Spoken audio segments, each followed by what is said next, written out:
Penipuan berkedok investasi atau trading kian marak diungkap pihak berwajib. Yang terbaru, dua orang anak muda yang kerap dijuluki Crazy Rich, Medan dan Bandung, Indra Kents dan Doni Salmanan ditetapkan polisi sebagai tersangka kasus judi binary option. Apa saja yang mesti diwaspadai agar publik tidak cepat tergiur oleh janji-janji manis meraup kekayaan secara instan? Saya langsung tanyakan ke Tongam L. Tobing, Kepala Satgas Waspada Investasi. Selamat sore Pak Tongam, apa kabar Pak?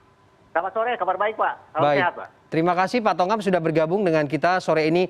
Gini Pak Tongam, apa kemudian catatan OJK soal trading binary option ini? Karena frasa trading ini sering disalahartikan oleh masyarakat, kemudian ini dianggap legal. Benarkah kemudian ini investasi atau murni judi online? Iya, pertama-tama ingin kami sampaikan bahwa trading berjangka komoditi ini bukan di bawah pengawasan OJK. Tapi Kemendak. Pemberantasan investasi legal berkedok trading binary option ini dilakukan oleh Satgas Waspada Investasi. Jadi bukan OJK.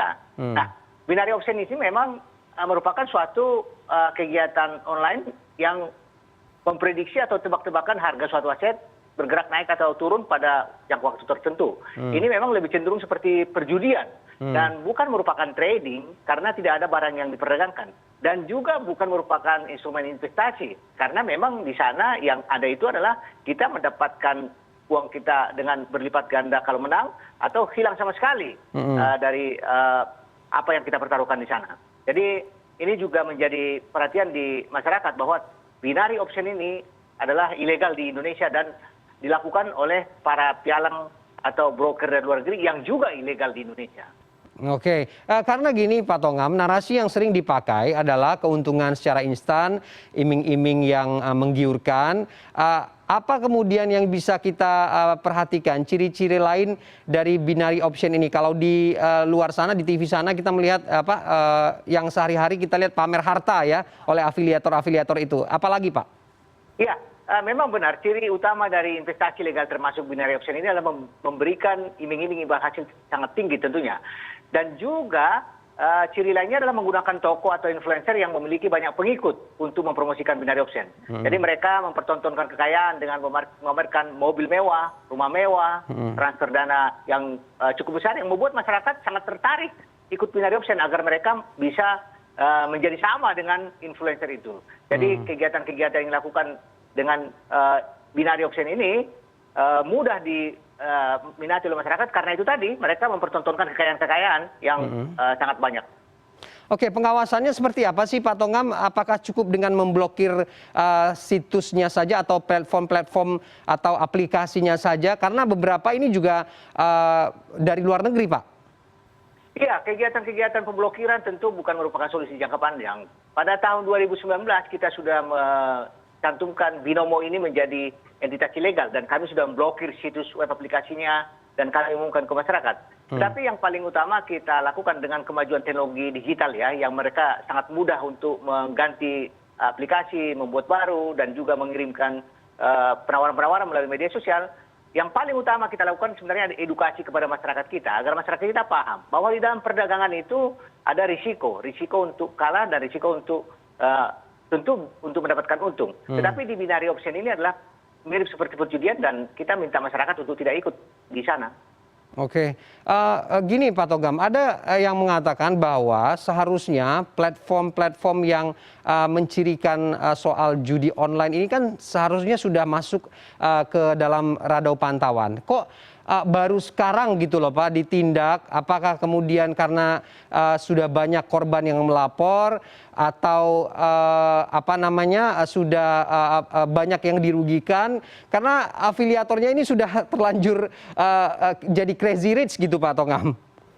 Iya, kegiatan-kegiatan binary option, kemudian pialang berjangka komoditi ilegal ini sudah kita blokir dalam waktu lama ini. Satgas Waspada Investasi telah memblokir 634 entitas yang melakukan kegiatan-kegiatan ini. Tetapi memang benar bahwa contohnya Binomo itu sudah kita blokir pada 2019. Nah, pada 2022 ini muncul suatu masalah bahwa ada masyarakat yang dirugikan. Kami menduga memang masyarakat kita yang ikut di binary option ini ada juga yang pernah mendapatkan keuntungan, makanya masyarakat tidak melaporkan kepada pihak kepolisian, tapi dia melaporkan pada saat ada kerugian seperti tahun-tahun ini. Oleh karena itu kami juga meminta kepada masyarakat agar perlu memahami bahwa kegiatan-kegiatan ilegal ini harus didasari dengan bahwa mereka ini bisa menanggung risikonya. Risiko tentunya, risiko kalah atau menang. Kalau masyarakat kita yang tidak memahami risiko ini, ya silakan jangan ikut untuk melakukan kegiatan-kegiatan yang berisiko tinggi ini. Jadi bukan kecolongan ya Pak Tongam ya? Ya, kita sudah blokir sejak lama. Hanya saja memang itu tadi. Kami melihat bahwa penawaran-penawaran dengan kemajuan teknologi informasi saat ini sangat mudah bagi mereka untuk melakukan penawaran dengan media sosial yang bisa dengan mudah juga diterima oleh masyarakat yang rata-rata punya Android. Oleh karena itu dari satu sisi kita memblokir para pelaku ini, di sisi lain memang yang perlu kita harapkan adalah bagaimana kewaspadaan masyarakat, awareness masyarakat bahwa kita jangan selalu mengikuti kegiatan-kegiatan ilegal ini sehingga kita dirugikan. Oke, supaya tidak terjebak dengan platform serupa yang bertajuk trading online ini, kira-kira apa hal yang paling penting untuk diwaspadai masyarakat supaya tidak tergoda untuk berinvestasi seperti ini atau berjudi seperti ini, Pak Tongam? Ya, ada hal penting yang kami sampaikan kepada masyarakat dan sangat mudah sebenarnya. Apabila masyarakat kita menemukan atau menerima penawaran investasi dengan iming-iming imbas tinggi, cek 2L, legal dan logis. Legal artinya cek izinnya, izin badan hukumnya, izin kegiatannya, izin produknya. Kalau nggak ada jangan diikuti. Kalau kita lihat perdagangan berjangka komoditi diawasi oleh Bapepti, maka cek legalitasnya di Bapepti. Kemudian L yang kedua adalah logis, rasionalitas imbal hasil. Sangat tidak masuk akal kalau di dalam perdagangan, dalam trading, seseorang itu menawarkan akan mendapatkan keuntungan yang pasti atau profit sharing. Karena di dalam perdagangan bisa saja harga turun, harga naik yang membuat kita rugi atau untung. Jadi selalu berisiko. Oke, yang paling menonjol perbedaan dari misalnya trading saham atau forex dengan binary option ini apa sih Pak Tongam? Iya, binary option ini memang sesuatu permainan ya, tebak-tebakan di mana mirip seperti judi, kita memilih harga naik atau turun, tidak merupakan sarana perdagangan tentunya. Kalau di trading forex dalam konteks yang legal, tentu kita mempunyai underlying transaksi, ada barang atau komoditi yang kita perdagangkan di sana dan kita memiliki suatu kemungkinan untuk mendapatkan kembali uang kita dan tidak loss sama sekali kalau kita memang di dalam trading itu melakukan perdagangan di perdagangan komoditi. Oke, artinya kemudian mekanisme secara informasi pun sederhana juga untuk bisa membedakan mana yang legal atau yang tidak ilegal begitu atau ilegal begitu ya Pak Tongam ya. Mekanisme pelaporan bagaimana Pak kalau ada kecurigaan? Ya, kami meminta masyarakat apabila menemukan suatu informasi mengenai investasi legal yang memberikan iming-iming keuntungan tidak rasional. Jadi agar menyampaikan informasi ke Satgas Waspada Investasi melalui email waspadainvestasi@ojk.go.id. Tetapi apabila masyarakat sudah merasa dirugikan oleh pelaku-pelaku investasi legal ini, kami mendorong untuk dilaporkan ke polisi agar dilakukan proses hukum dan untuk menimbulkan efek jerah bagi pelakunya. Oke, untuk jangka panjang Pak Tongam perlu tidak ya Pak ada edukasi begitu ya soal finance, soal keuangan, termasuk soal investasi ini di tengah masyarakat agar tidak mudah ditipu begitu? Iya, yang menjadi hal utama yang dilakukan Satgas Waspada Investasi adalah edukasi sebenarnya. Ini ibarat supply demand. Mereka itu ada karena pasarnya di Indonesia masih ada. Oleh karena itu yang kita pengaruhi adalah masyarakat kita agar tidak menjadi pasar yang potensial bagi pelaku-pelaku penipuan ini. Jadi edukasi secara finansial dan edukasi digital juga menjadi yang utama kita lakukan agar masyarakat kita sadar dan mengetahui bahwa yang mana yang harus diikuti dan yang mana yang tidak bisa diikuti. Oke, termasuk juga menggunakan peran dari selebriti begitu ya Pak Tongam ya. Ini juga iming-iming yang cukup ampuh dipakai untuk menipu ya.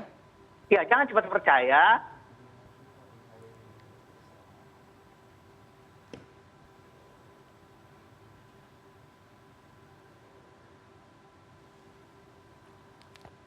Pak Tongam?